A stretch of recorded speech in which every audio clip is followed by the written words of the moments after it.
warahmatullahi wabarakatuh. Waalaikumsalam warahmatullahi wabarakatuh. Oke, baik. Sebelum kita memulai kegiatan kita hari ini, alangkah baiknya kita berdoa terlebih dahulu. Nah, dari teman-teman, ada nggak nih yang mau pimpin doa kita pada pertemuan kali ini? Saya Kak. Ya, silakan. Baik, sebelum kita memulai kegiatan ini, maka kita berdoa menurut kepercayaan masing-masing pribadi.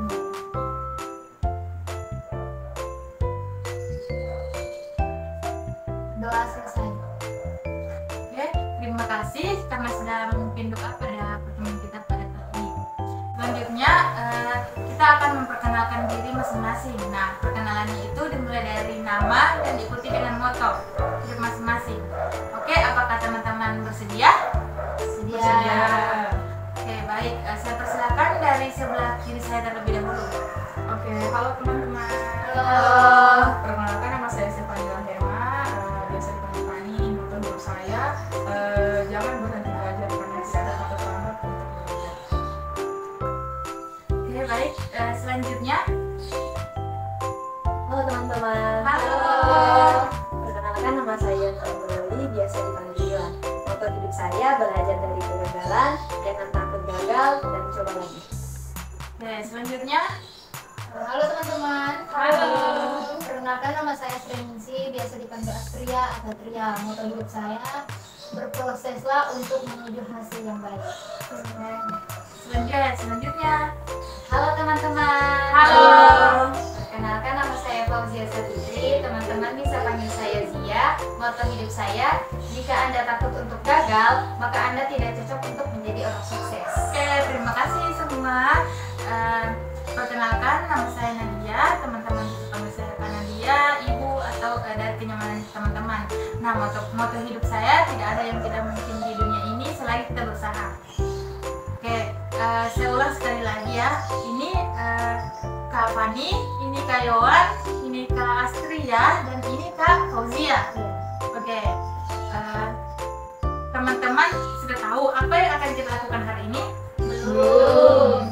Oke, pada hari ini kita akan melakukan yang namanya bimbingan kelompok. Nah, apakah teman-teman semua sudah pernah melakukan bimbingan kelompok atau sudah pernah mendengarnya? Belum. Oke, baik. Jadi, bimbingan kelompok itu merupakan sebuah layanan yang dilakukan dengan menggunakan dinamika kelompok. Nah, dinamika kelompok itu sendiri di mana teman-teman bebas memberikan ide, pendapat, atau tanggapan mengenai permasalahan yang kita bahas nantinya. Nah, ini bertujuan untuk menambah wawasan dan mengembangkan potensi diri kita masing-masing. Oke, sampai di sini apakah teman-teman sudah bisa memahami mengenai apa itu bimbingan kelompok? Sudah. Oke, baik. Di dalam bimbingan kelompok itu ada 3 asas. Nah, yang pertama itu ada asas kerahasiaan, dan yang kedua ada asas keterbukaan, dan yang terakhir ada asas kesukarelaan.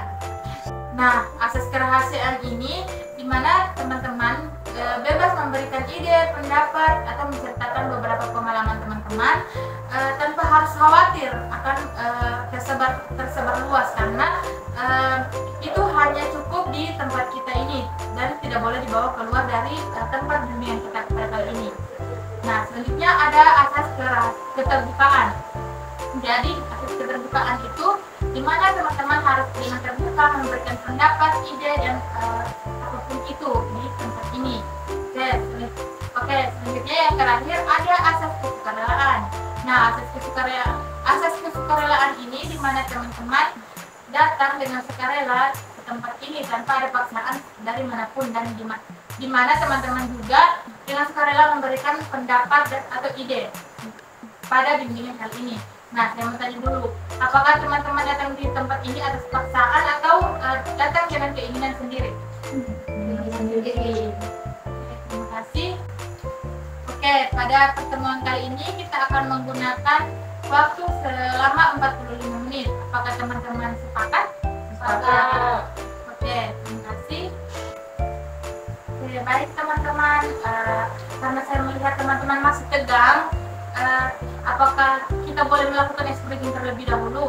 Boleh. Oke, kita akan melakukan ice breaking. Jadi ice breakingnya itu satu pagi, satu siang, dan malam. Nah, tepuk pagi itu 1 kali tepukan dan tepuk siang itu 2 kali tepukan. Ini tepuk malam setengah tepukan, jadi tidak bersentuhan. Oke? Apakah teman-teman sudah paham? Paham. Oke, kita akan lakukan sedikit. 1, 2, 3. Tepuk pagi, tepuk siang, tepuk malam, tepuk pagi, tepuk pagi, tepuk malam, tepuk siang, tepuk pagi, tepuk malam. Oke. Tangan untuk kita semua. Oke, baik teman-teman. Jadi proses bimbingan kelompok pada hari ini kita akan menggunakan teknik. Nah, teknik yang akan kita gunakan yaitu teknik sosiodrama. Tapi di dalam bimbingan kelompok ini ada beberapa teknik. Nah, salah satunya pada hari ini itu teknik sosiodrama. Oke. Sudah ada yang pernah melakukan sosiodrama? Belum. Oke, jadi sosiodrama ini di mana teman-teman akan bermain peran untuk membahas sebuah topik permasalahan yang akan kita bahas pada hari ini.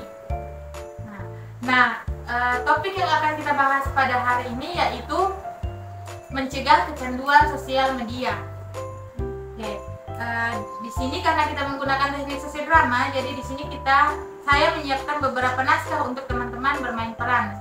Oke, teman-teman, di sini saya akan membagikan peran apa saja yang akan diperankan oleh teman-teman. Nah, di sini ada 3 orang yang akan menjadi pemeran dan 1 orang yang akan menjadi pengamat. Nah, yang pemerannya itu ada Fauzia. Nah, di sini Fauzia akan menjadi seseorang yang kecanduan media sosial. Nah, kemudian ada Astria dan Stefani. Nah, di sini Astria dan Stefani akan menjadi teman dari Fauzia yang mengalami kecanduan media sosial. Nah, yang terakhir ada pengamat. Nah, di sini pengamatnya itu adalah Yowan. Nah, apakah Yowan bersedia ingin menjadi pengamat? Nah, dari teman-teman, apakah bersedia untuk memerankan yang saya bacakan tadi? Bersedia. Oke, kalau semua teman-teman sudah bersedia, di sini saya akan membagikan naskahnya kepada teman-teman. Ini untuk Astria, ini untuk Fauzia, ini untuk Stefani, dan ini untuk Yowan sebagai pengamat. Saya beri waktu beberapa menit untuk teman-teman semua mempelajari naskahnya. Jika sudah bersedia, katakan jika teman-teman sudah bersedia.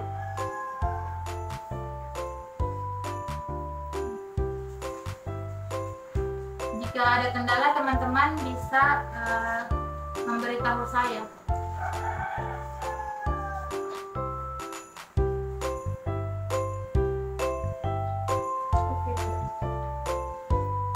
Teman-teman, apakah sudah bisa dipahami? Sudah. Oke, kalau begitu kita atur posisi untuk melakukan drama ini.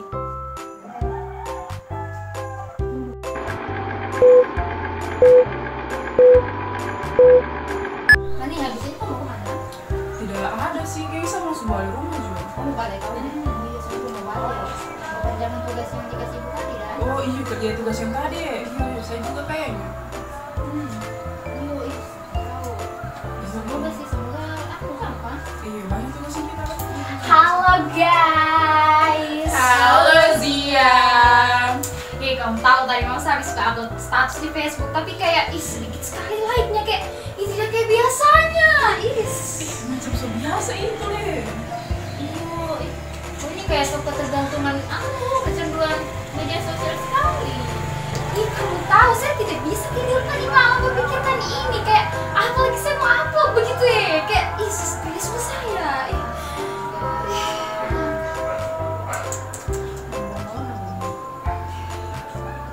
Fania, sini kau temani saya, kita pergi ke jembatan gantung yang Sumurwu itu. Saya mau buat video dan supaya kayak ada lagi saya upload supaya kayak rame lagi sosmedku dan kayak Ini bapak kok buat video di jembatan hampir roboh ini. Tidak memikirkan keselamatan diri.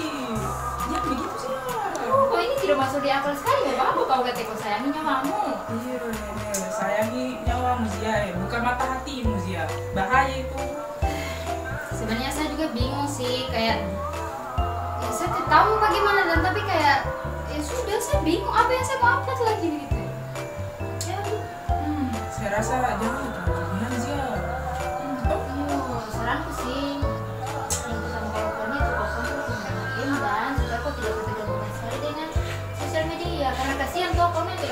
jadi orang gila. Mau foto di jembatan gantung yang Iya, bawah. betul-betul Itu ya. sedih akal, Mbak ya. Iya, saya setuju dengan Astri ya.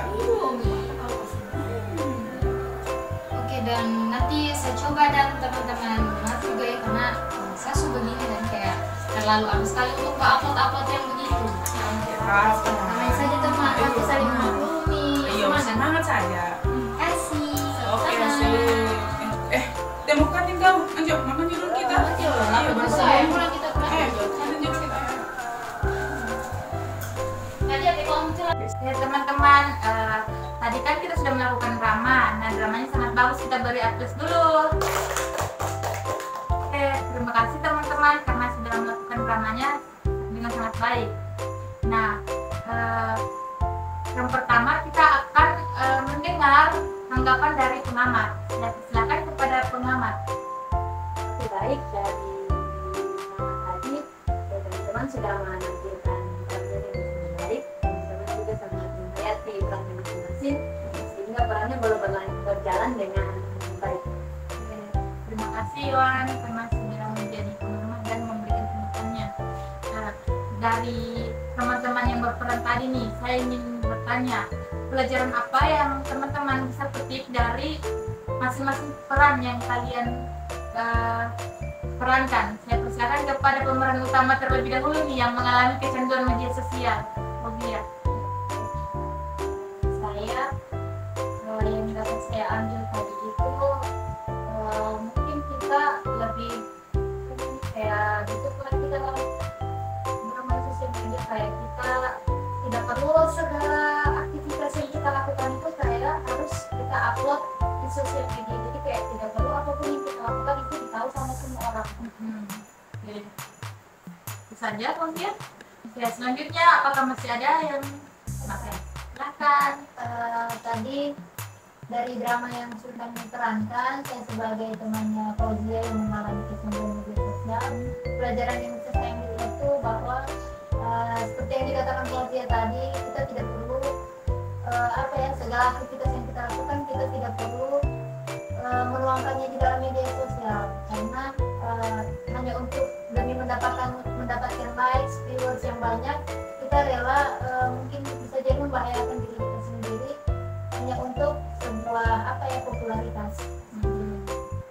Nah, terakhir nih, bagaimana perasaan Kak Stefani atau pelajaran apa yang bisa Kak Stefani ambil? Kalau dari saya sendiri Kak, sama tadi yang disampaikan dengan Astri ya, kalau untuk dalam menggunakan sosial media kita harus tahu batasan.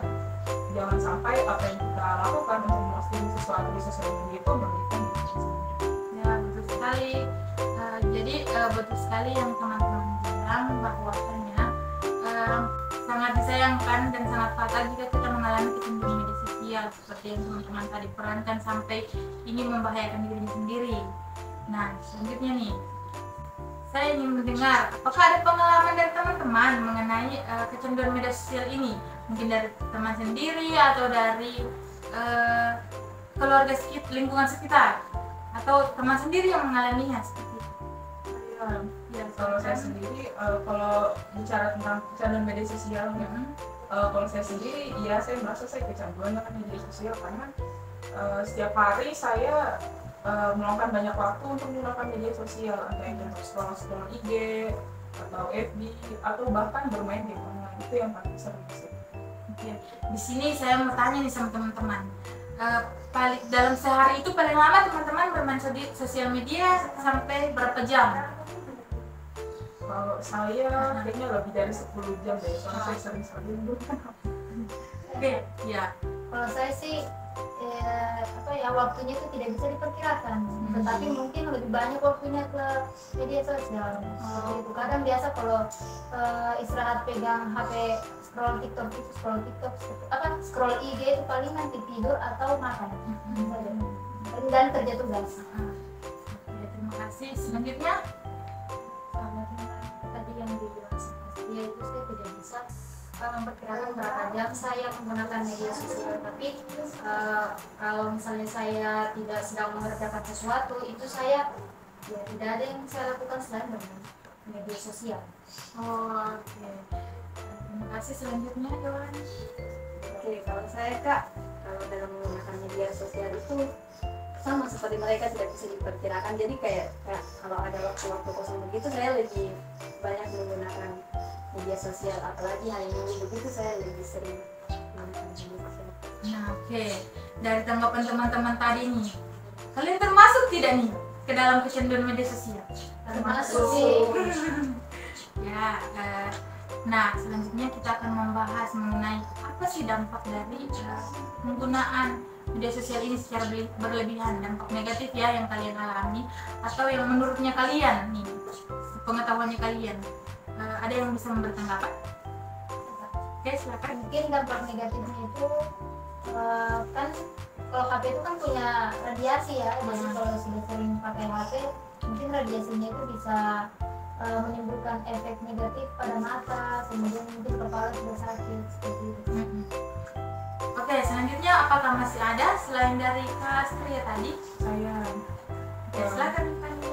kalau kecanduan media sosial ya itu lagi dampaknya pasti ke kehidupan sehari-hari kita, menjadi tugas-tugas yang kita terbengkalai atau apa saja yang perlu kita lakukan itu jadi tertunda gara-gara kita kecanduan media sosial.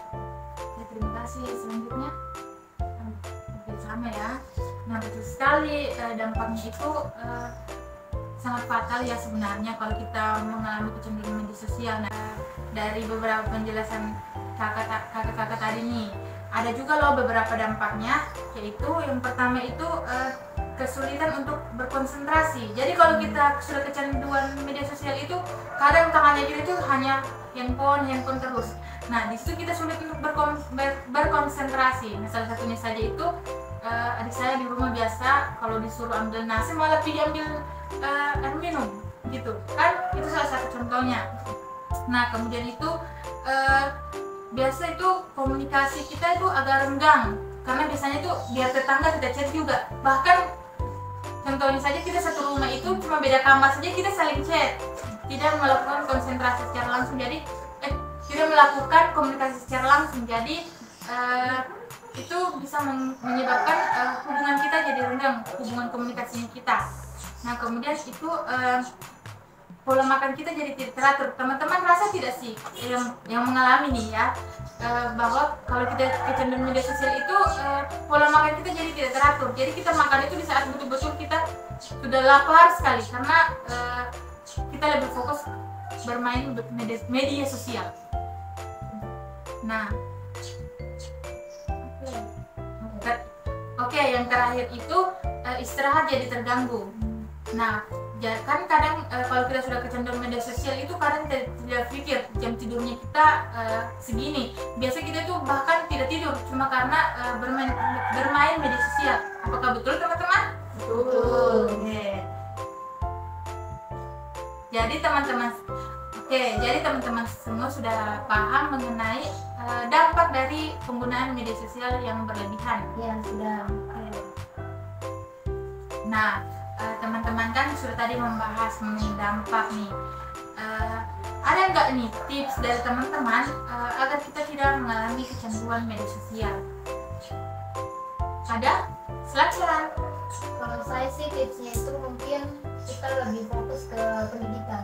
Nah, Misalnya kalau ada tugas yang diberikan oleh dosen atau guru, mungkin itu yang lebih kita utamakan seperti itu, dan mungkin juga bisa mengikuti organisasi-organisasi yang bernilai positif. Jadi kita tidak semata-mata menggunakan media sosial seperti itu.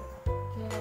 Selanjutnya, silakan. Kalau dari saya membuat kayak jadwal lah begitu, semacam kayak kita membuat jadwal untuk memanajemen waktu, kayak sekian waktunya untuk saya bermain ponsel, terus sekian waktunya saya untuk belajar. Jadi kayak misalnya fokusnya kita itu tidak selalu ke HP itu, karena kita juga sudah membuat jadwal ini yang akan kita lakukan seharian ini gitu. Jadi tidak lebih ke HP itu. Oke.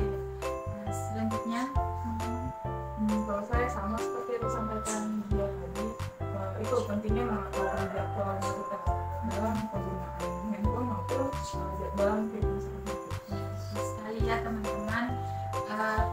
Nah, ada beberapa tips yang teman-teman bisa lakukan. Tapi tips yang teman-teman sudah berikan tadi sudah sangat bagus. Mungkin teman-teman sudah bisa terapkan. Nah, saya tambah nih beberapa tipsnya.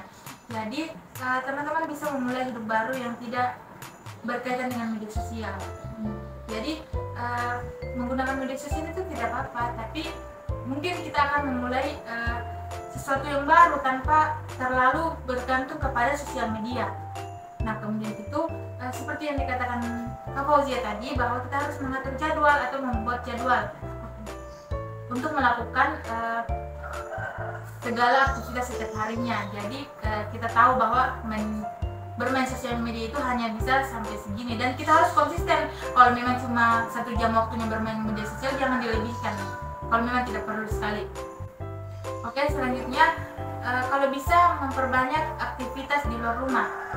Nah, jadi biasanya teman-teman rasa sendiri kan, kalau kita melakukan aktivitas di luar rumah kita tidak terlalu sering buka media sosial.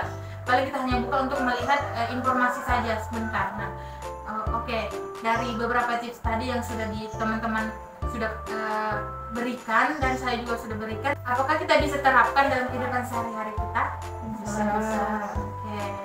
Oke, baik nih teman-teman, dari pembahasan mengenai kecanduan media sosial tadi, ada tidak nih yang bisa menyimpulkan semua pembahasan kita tadi? Saya Kak. Silakan. Oke, baik, kesimpulan yang dapat kita ambil dari pembahasan dari awal sampai akhir ini, di mana kecanduan sosial media itu dapat berdampak negatif bagi kehidupan pribadi si penggunanya, baik itu dan fisik, kemudian di lingkungan sekitarnya. Kalau dari fisik misalnya dia kalau sudah kecanduan, matanya jadi sakit karena radiasi dari HP tersebut. Kemudian saja sih Kak. Ya, terima kasih Kak Astria karena sudah menyimpulkan pembahasan kita hari ini. Nah, selanjutnya saya ingin bertanya nih, bagaimana perasaan teman-teman setelah mengikuti bimbingan kelompok kali ini? Silakan. Saya rasanya sangat senang sekali bisa mengikuti bimbingan kelompok, karena saya juga baru pertama kali ini melakukan bimbingan kelompok.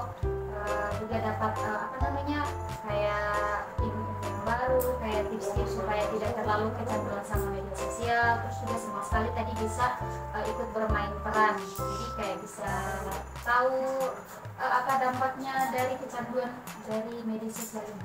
Oke, terima kasih Fauzia. Selanjutnya Saya oke, silakan Yohan. lewat bimbingan kelompok kali ini saya merasa senang, karena terus terang secara pribadi saya orangnya yang sering kecanduan media sosial tersebut. Saya tidak bisa menggunakan waktu saya dengan baik. Nah, lewat bimbingan kelompok kali ini, di sini saya boleh tahu cara-cara dan tips-tips untuk mengatasi kecanduan jadi bimbingan Kecanduan sosial media. Sebulan. Iya, gimana? itu. Bisa Nah, dari sini. mengetahui. Nah, dari bimbingan kelompok kali ini saya merasa lebih senang, karena jujur secara pribadi saya orangnya sering kecanduan media sosial dan saya tidak bisa membagi waktu saya. Kemudian lewat bimbingan kelompok kali ini saya bisa mengetahui cara-cara dan tips-tips dalam mengatasi kecanduan media sosial. Ya, terima kasih.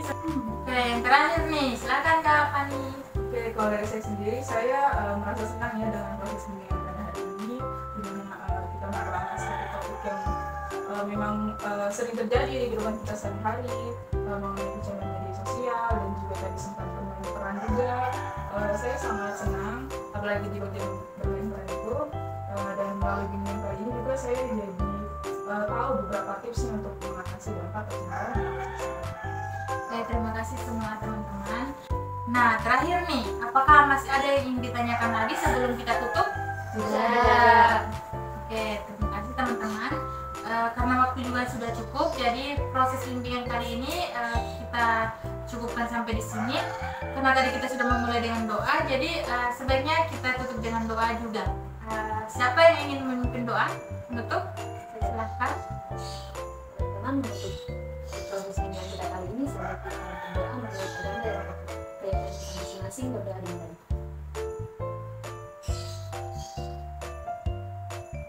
Berdoa selesai.